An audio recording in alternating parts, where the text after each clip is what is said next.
first up, all the news from the election-bound Karnataka state. After a fractured mandate in southern Indian state of Karnataka on Tuesday, the leaders of BJP and the Congress JDS combine approached Governor Vajubhai Vala to stake claim and form the government. Meanwhile, the state BJP this morning elected former Chief Minister B.S. Yediyurappa as the legislature party leader.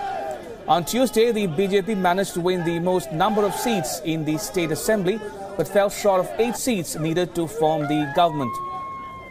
The Congress, which has been reduced to just 78 seats, has said it is ready to offer unconditional support to the JDS to form the government with H.D. Kumaraswamy as Chief Minister.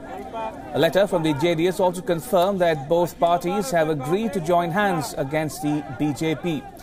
Meanwhile, the BJP has said it has won the mandate of the people. The BJP's Karnataka face B.S. Yediyurappa appealed to the governor to let his party prove majority on the floor of the assembly. Yediyurappa accused the Congress of trying to subvert the popular mandate. He told media that an anti-Congress wave in the state has helped JDS's gain. So far, result figure not known. Shortly we will be knowing the exact figures. Then we will work out the future plan. I don't want to discuss about JDS or Congress. I know my own way of thinking, and I will consult our All India leaders, and I will come back to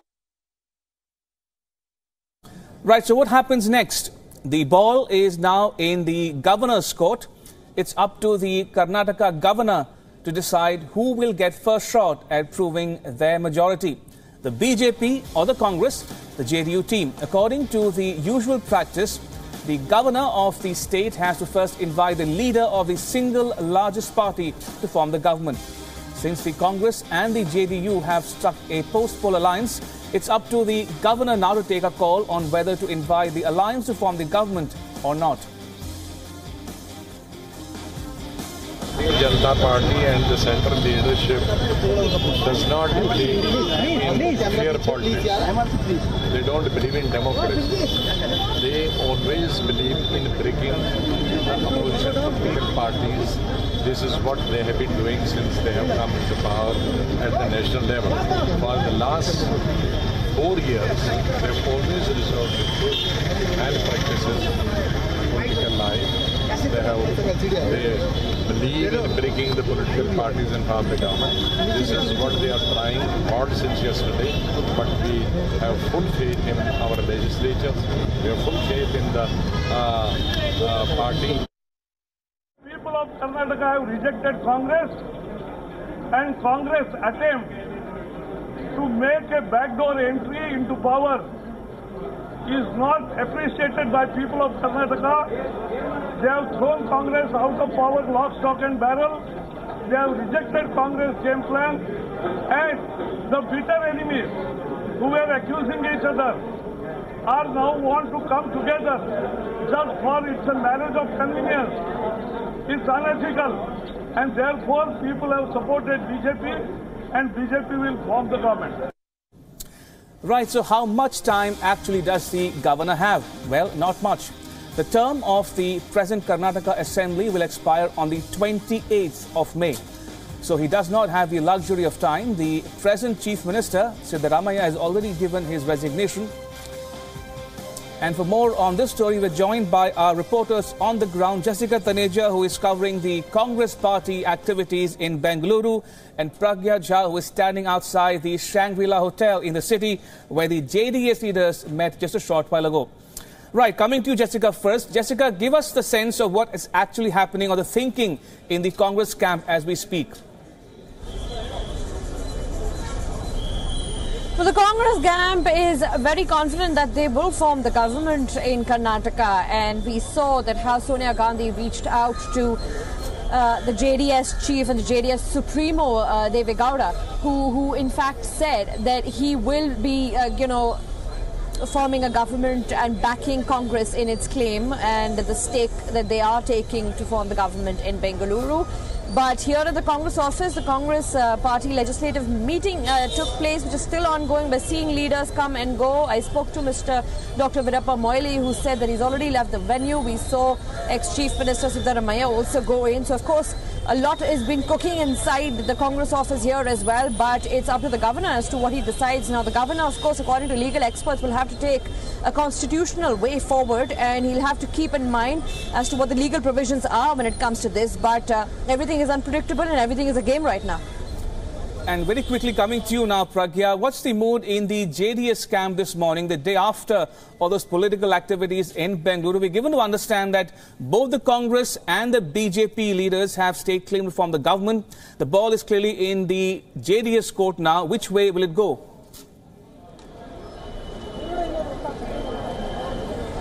That's right. I'm standing outside the Shangri-La Hotel here in Bengaluru, and prominent leaders of the Janata Dal Secular are inside. In fact, H.D. Kumaraswamy, who, if the Congress and the JDS alliance come to power in Karnataka, will be heading the alliance, and he will be the chief ministerial candidate of the state. So at the moment here, there is H.D. Kumaraswamy with number of MLAs from the JDS already inside, and we also saw his brother H.D. Revanna, who entered the hotel some time back. And now these are the last attempts, and this meeting really is to find out how the mood here in the party is, how the alliance with the Congress has gone down with the rest of the MLAs, because we must remember that before the elections, H.D. Kumaraswamy and even Devi Gowda had said that we are hopeful that the JDS will be able to come to power by its own. It will not need anybody's alliance, nor would it want to ally with anybody. But the situation and the fractured mandate has now brought about different ways how they are interpreting. And yesterday the Congress did announce that they will be aligning with the JDS, and hence we're here. So this is really to test how things are, to keep the flock together really. So H.D. Kumaraswamy, in his meeting, we're expecting that even H.D. Devegowda might come to the meeting. So this really to keep things together, because this is a sensitive time. The BJP is short in numbers. How things are going to pan out for them is something that H.D. Kumaraswamy will be now in discussion mode with his MLAs. Right, Pragya and Jessica, do stay on if you will. I'm now joined by my colleague Nishchita Virendra, who is making her way to the Raj Bhavan, the governor's office there. Nishchita, good morning. All eyes on Governor Vajubhai Vala. What's actually happening or going through his mind as we speak? Will he take a decision anytime soon?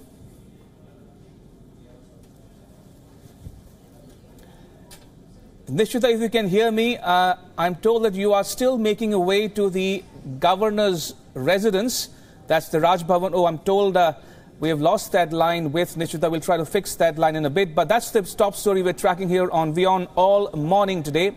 The political activities happening thick and fast in Bengaluru, capital of Karnataka state, where the Congress, JDS combine and the BJP both have state claim to form the government in Karnataka. All eyes now on Governor Vajubhai Vala. And these are live visuals coming to you from outside the governor's residence in Bengaluru, where all eyes, as I said, are on Governor Vajubhai Vala. Will he take a decision anytime soon? That's the big question agitating many a mind in Karnataka and outside as we speak.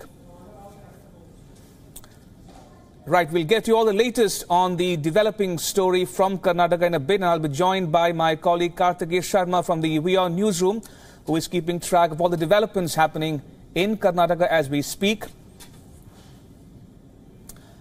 Meanwhile, in news just coming in, sources are telling WION that the Congress party could move the Supreme Court tomorrow if Karnataka Governor invites the BJP to form the government.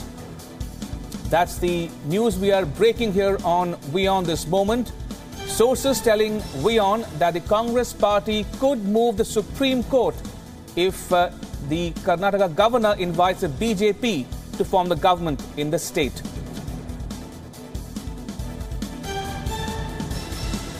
Right, we'll stay on these visuals coming to us from Bengaluru outside the Raj Bhavan, where Governor Vajubhai Vala is closeted with officials trying to make sense of the political situation unfolding in Karnataka.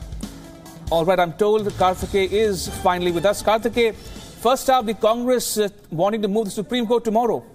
Yes, the sources I've confirmed that the Congress party is going to move the Supreme Court in case Yediyurappa is called for the oath. Mr. Wala's discretion has the constitutional immunity. He's protected by the Constitution, as the decision of the Justice K. is that the work of the governor cannot be interfered with. But saying that, the position which the Congress has taken is that if you go by the recommendation of the Sarkaria Commission, it clearly states that in case a single party does not have the numbers, then you should go for political arrangement where parties have come into alliance or agreement post-poll, which is once the results have been announced. So in this case, in the post-poll alliance, the JDS, 2 independent MLAs and the Congress have come together and they have simple majority. On the other hand, BJP is falling short of it, and the MLAs who were there with DK Shiv Kumar have already said that they are not going to vote for them. But my idea is that this is going to be a repeat of what happened perhaps in 1996. Atal Bihari Vajpayee was called by the President of India. He went on to become the Prime Minister for 13 days. On the 13th day, after giving a speech in Parliament, he put in his papers. So not only he took the moral high ground, but he created that political position of a martyr, which helped him to come back to power. And again, he functioned as Prime Minister for 13 months.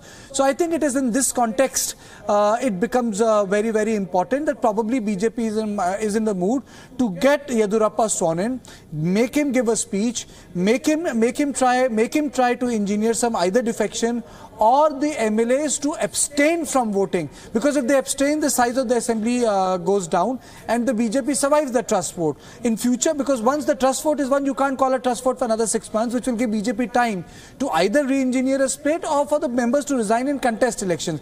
But they will be in the fighting zone, they will be in the fighting chance. But in case the other government comes into I would say existence, then the BJP's fighting chance goes down. So both ways it suits Bharatiya Janata Party, and I think it is in this context the courts will be moved. Right, Kartike, do stay on. I'll ask my colleagues also to stay on in Bengaluru. But this is the news we are tracking here on WION this moment.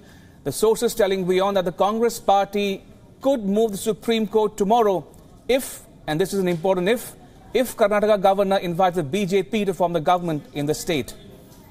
All right, I'm told Nishita Virendra is joining us on the phone line from Bengaluru. Nishita, good morning.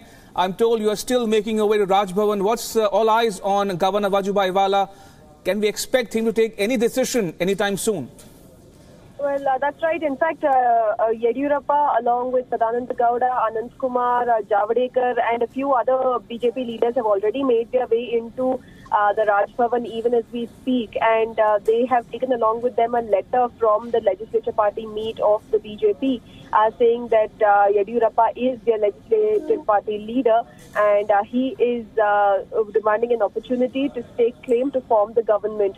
Earlier today, Yediyurappa outside his house also gave a statement saying that he will be forming the next government and he will swear in as the chief minister as early as tomorrow. So what the BJP is really banking on is the fact that they don't really have to prove the majority just yet. What they need is an opportunity from the governor to stake claim to form the government, and then a floor test needs to be carried out. In this floor test, even if they get a few days' time or a week's time, if they can convince a few of the legislators to even abstain from voting, then it will work in favor of the BJP, albeit it will be a minority government and policy could be an issue going forward. But nonetheless, BJP will get to form the government in the state of Karnataka. So while that is happening on one end, on the other hand, the Congress and the JDS are acting swiftly to prove to the governor that they have their together. So they're getting the signatures of all 78 legislators of the Congress at the LP meeting at the KPCC office. And then the JDS is keeping its flock together at a meeting at the Shangri-La Hotel in Vasant Nagar.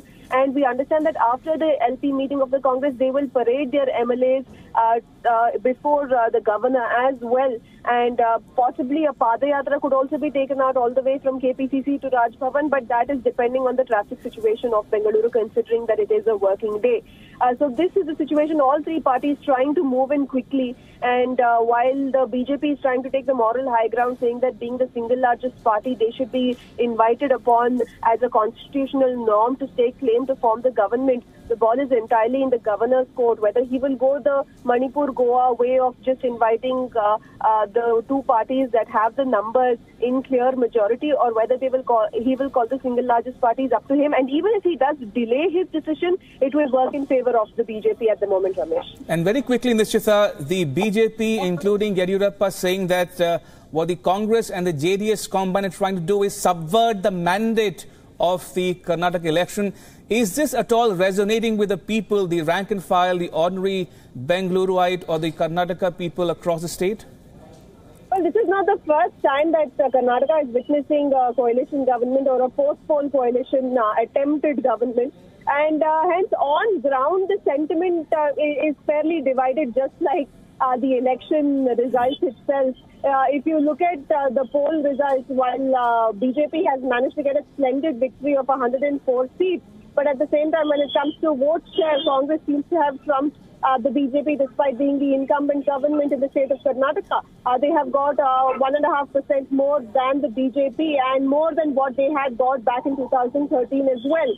So the sentiment on ground is fairly divided. You have those who were supporters of the BJP very disappointed that after reaching a figure of 104, it is still not clear as to who will form the government. And on the other hand, those supporters of the JDS in particular are very happy because, as we know, the Vokkaligas en masse voted for the JDS this time around. The Vokkaligas were completely consolidated by the Janata Dal Secular, and it seems like they are happy that despite getting 38 seats, this time around Kumaraswamy might not emerge as the kingmaker after all, but emerge as the king himself. Right. On that note, Nishchita Virendra, Jessica Taneja and Pragya Jha in Bengaluru and Kartikeya Sharma in New Delhi. Thank you all for joining me with all the latest on Karnataka.